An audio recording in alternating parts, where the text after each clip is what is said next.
élément wana ezongaki mingi na émission na biso.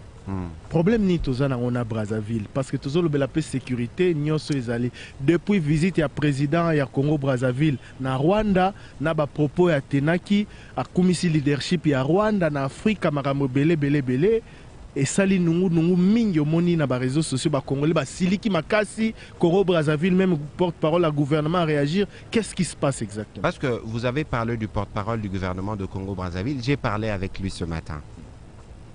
Mon cher homologue Thierry Mungala, il m'a écrit ce matin, sûrement qu'on va se reparler encore tout à l'heure, et il m'a envoyé une capture d'écran. Il n'a jamais tenu le propos qu'on lui a attribué.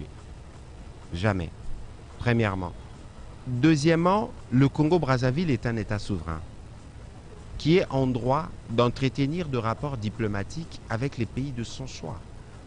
Et donc, nous, on a nos soucis avec le Rwanda, mais on ne peut pas interférer dans la stratégie diplomatique du Congo-Brazzaville. Mais alors pourquoi est-ce qu'on trouve normal qu'un pays voisin entretienne les meilleures relations, plus de visas avec le Rwanda alors qu'il y en a toujours avec nous? Pour nous, je ne discute pas.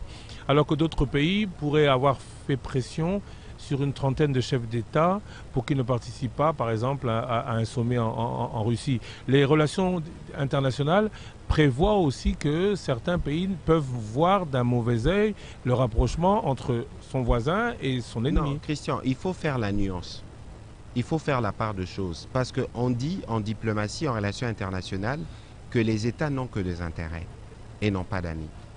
Ici, on peut comprendre du fait de la proximité que nous avons avec Congo-Brazzaville, que des Congolais se sentent irrités, je ne sais pas si le mot peut être fort, ou qui n'apprécient pas la visite et les commentaires qui ont été faits par le président Sassou à Brazza. On est dans un contexte au Rwanda, on est dans un contexte démocratique, c'est acceptable.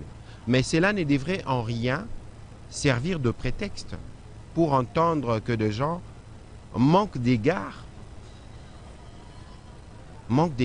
à un chef d'État avec qui je pense qu'on a des relations de proximité depuis de bonnes décennies, de bonnes dizaines d'années. Ça ne vous inquiète pas ce rapprochement? Non, ça veut dire qu'il faut qu'on fasse une démarcation d'abord. Il faut qu'on reconnaisse au Congo-Brazza le droit d'avoir des relations diplomatiques avec les pays de son choix. Ça peut être le Gabon, le Rwanda, etc. Premièrement.